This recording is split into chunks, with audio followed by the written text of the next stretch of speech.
ఆంధ్ర రాష్ట్ర ప్రజలందరికీ నమస్కారం అండి. ముఖ్యంగా ఆంధ్ర రాష్ట్రంలో ఉన్నటువంటి పింఛన్ తీసుకున్నటువంటి ప్రతి ఒక్కరు, వృద్ధులు కానివ్వండి, ఒంటరి మహిళలు కానివ్వండి, వితంతువులు కానివ్వండి, పింఛన్ తీసుకునే ప్రతి ఒక్కరు కూడా పేరు పేరున హృదయపూర్వక నమస్కారాలు తెలియజేస్తాను. ఆంధ్ర రాష్ట్ర ఆడపడుచుగా ఈ రోజు మీకు 4 సంవత్సరాల నుంచి 3,000 రూపాయలు పింఛన్ ఇస్తాను, అవ్వ తాత అని ఊరు వాడ తిరిగి ఊదర కొట్టిన పరిస్థితి జగన్మోహన్ రెడ్డి ప్రభుత్వాన్ని. మరి ఈ 5 సంవత్సరాలు ఈయన 3,000 ఇస్తాడని చెప్పి అవ్వలు, తాతలు, వృద్ధులు, వికలాంగులు, ఒంటరి మహిళలు అందరూ కూడా ఆయన చూపించిన ఆశకి ఓట్లేసిన పరిస్థితి. ఈరోజు గెలిచి అందనం ఎక్కిన తర్వాత, ముఖ్యమంత్రి అనే పదవిలో కూర్చున్న తర్వాత 3,000 రూపాయలు పింఛన్ ఎందుకు ఇవ్వలేకపోయాడని అడుగుతా ఉన్నాను. 3,000 సరాసరిగా ఉటావుటిగా 3,000 రూపాయలు ఇంటికి తీసుకొచ్చి ఇస్తానని చెప్పాడు. 250 రూపాయలు పెంచుకుంటూ చివర లాస్ట్ దశలో జనవరికి 3,000 రూపాయలు చేశాడు. నీకు ఇది ఎంతవరకు న్యాయం జగన్మోహన్ రెడ్డి అని అడుగుతా ఉన్నాను. అవ్వ తాతల్ని ఎందుకు మోసం చేశావని అడుగుతా ఉన్నాను. వృద్ధుల్ని, వికలాంగుల్ని, ఒంటరి మహిళల్ని ఎందుకు మోసం చేశావని అడుగుతా ఉన్నాను. పింఛన్స్ పేరు పెట్టుకొని ఎన్నో ఓట్లు దండుకున్నావు. అలాంటి వాళ్ళ పొట్టను కొట్టి ఎంతో మందికి పింఛన్స్ తీసేసావు. చంద్రబాబు నాయుడు గారు మహానుభావుడు. 200 రూపాయలు మీ నాన్న వైఎస్ రాజశేఖర్ రెడ్డి గారు 200 రూపాయలు పింఛన్ ఇస్తే సరాసరిగా 2,000 రూపాయలు పింఛన్ చేసిన ఘనత తెలుగుదేశం పార్టీది. చంద్రబాబు నాయుడు గారు ఏకైక నాయకుడు ఆయన ఒక్కడే. నువ్వు 3,000 రూపాయలు చేస్తానని చెప్పి 5 సంవత్సరాలు పొడిగించిన పరిస్థితి. అది కాక పింఛన్స్ ఇవ్వలేక నువ్వు ఎంత మందికి పింఛన్ కొట్టావో, ఎంత మంది వికలాంగులకు పింఛన్ తీసేసావో, ఎంత మంది వృద్ధులకు పింఛన్ తీసేసావో, ఎంత మంది ఒంటరి మహిళలకు పింఛన్ తీసేసావో నీ మనస్సాక్షికి తెలియాలి, నీ ప్రభుత్వ నాయకులకు తెలియాలి, నీ వైసీపీ పార్టీ నాయకులకి, కార్యకర్తలకు తెలియాలి. మీకు ఒక మనస్సాక్షి అంటూ ఉంటే ఎంత మందిని మోసం చేసావో ఒకసారి మనసా వాచా కర్మను ఆలోచించమని కోరుతా ఉన్నాను. పింఛన్స్ తీసేసిందే కాక ఇచ్చే అర్హులందరికీ కూడా ఇవ్వక ఎంతో మందిని ఇబ్బంది పెడతా ఉన్నావు. నిన్నగాక మొన్న ఎలక్షన్ కోడ్ వస్తే పింఛన్ ఇవ్వద్దు అని ఎవరూ చెప్పరు.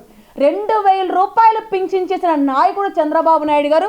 ప్రతి ఒక్క పింఛన్ తీసుకునే వాళ్ళ గుండెల్లో చిరకల నిలిచిపోయే నాయకుడు చంద్రబాబు నాయుడు గారు.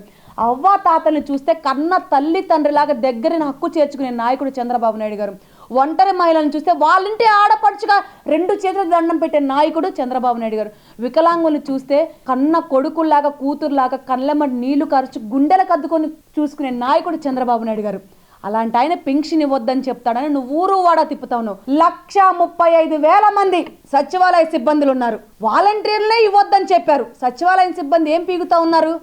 నువ్వు ఎందుకు వాళ్ళని ఉపయోగించలేకపోతున్నావు? ఆంధ్ర రాష్ట్ర ప్రజల కోసమే కదా వాళ్ళు పనిచేస్తా ఉన్నారు.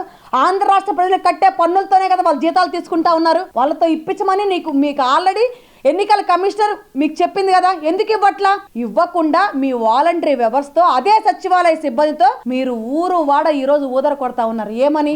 చంద్రబాబు నాయుడు గారు పింఛన్స్ ఇవ్వద్దన్నాడు, పింఛన్స్ ఆపేయమన్నాడు. అసలు పింఛన్ ఇవ్వడానికి గల ధనాన్ని, ఆ ఖజానాను నువ్వు ఏం చేసావు, ఏం మాయ చేసావు, ఏం మర్మం చేసావు అని అడుగుతా ఉన్నా. నీ సొంత కాంట్రాక్టర్లకు, నీ మేనమామకు వీళ్ళ ఖజానా మొత్తం వాళ్ళకి తగలేసావు. అది నిజమా కాదా జగన్మోహన్ రెడ్డి? నీ మనస్సాక్షిని అడుగు. నీ గుడల మీద చేసుకొని ఆంధ్ర రాష్ట్ర ప్రజలకు సమాధానం చెప్పు. పింఛన్స్ తీసుకున్న ప్రతి ఒక్కరు కూడా ఈరోజు పింఛన్ ఇవ్వలేని పరిస్థితిలో నువ్వు ఉండి ఖజానా మొత్తం పక్కదారి మళ్లించి సిగ్గుసరం లేకుండా చంద్రబాబు నాయుడు గారి మీద బురద తొలుగుతా ఉన్నావు. కోడి కత్త డ్రామా ఆడావు. బాబాయిని గొడ్డలి కత్తితో చంపేసి చంద్రబాబు నాయుడు గారు నారాసుర రక్త చరిత్రాన్ని చంద్రబాబు నాయుడు గారి మీద నిందలేసి ఈరోజు అధికారంలోకి వచ్చావు. ఈరోజు పింఛన్స్ అవ్వ తాతలు, వృద్ధులు, వితంతులు, వికలాంగులు, ఒంటరి మహిళలతో ఈరోజు ఎక్కడ చంద్రబాబు నాయుడు గారికి ఓటేస్తారో అని 4,000 రూపాయలు పింఛన్ ఇస్తారని చెప్తే జనం మొత్తం బ్రహ్మరథం పడతా ఉన్నారు. ఈరోజు తెలుగుదేశం పార్టీకి ఓటేయడానికి పట్టం కడతా ఉన్నారు. అది చూసి భయపడిపోయి వైసీపీ ప్రభుత్వ నాయకులు, ముఖ్యంగా కార్యకర్తలు జగన్మోహన్ రెడ్డితో సహా ఉచ్చ పోసేసుకొని ఈరోజు పింఛన్స్ తీసుకున్న ప్రతి ఒక్క పింఛన్ వాళ్ళను కూడా భయభ్రాంతులకు గురి చేసి చంద్రబాబు నాయుడు గారి మీద తప్పుడు కూతలు కూస్తా ఉన్నారు. చంద్రబాబు నాయుడు బురద తెలుతా ఉన్నారు. ఆంధ్ర రాష్ట్ర ప్రజలేం పిచ్చోలేం కాదు జగన్మోహన్ రెడ్డి, గుర్తుపెట్టుకో. నీకన్నా తెలివిగాళ్ళు, మహా తెలివిగాళ్ళు వాళ్ళు ఓటేస్తే నువ్వు ఈరోజు ఆంధ్ర రాష్ట్ర ముఖ్యమంత్రి అయ్యావు. నీ తెలివితేటలతోనో, నీ క్రిమినల్ బ్రెయిన్ తోనో ఎక్కడ పడితే అక్కడ దాచేసుకొని బోల్డ్ సంపాదించేసావు కదా. అదన్నీ చూసావు నువ్వు ఈరోజు ముఖ్యమంత్రి అవ్వాలా. కాబట్టి వాళ్ళన్నీ గమనిస్తా ఉన్నారు. ప్రతి ఒక్కరు కూడా సమాధానం చెప్పడానికి సిద్ధంగా ఉన్నారు. ముఖ్యంగా ఈరోజు ఎవరైతే పింఛన్స్ అర్హులో ఎవరైతే ఉన్నారో ప్రతి ఒక్క ఓటు కూడా తెలుగుదేశం పార్టీకి వేస్తారని, తెలుగుదేశం పార్టీకి ఓటు వేయడానికి బ్రహ్మరథం పడతా ఉన్నారని, పట్టం కడతా ఉన్నారని ఈ వైసీపీ పేటీఎం బ్యాచ్లు అందరినీ కూడా హెచ్చరిస్తా ఉన్నాను. రానున్న రోజుల్లో గట్టి బుద్ధి చెప్తారని కూడా హెచ్చరిస్తా ఉన్నాను.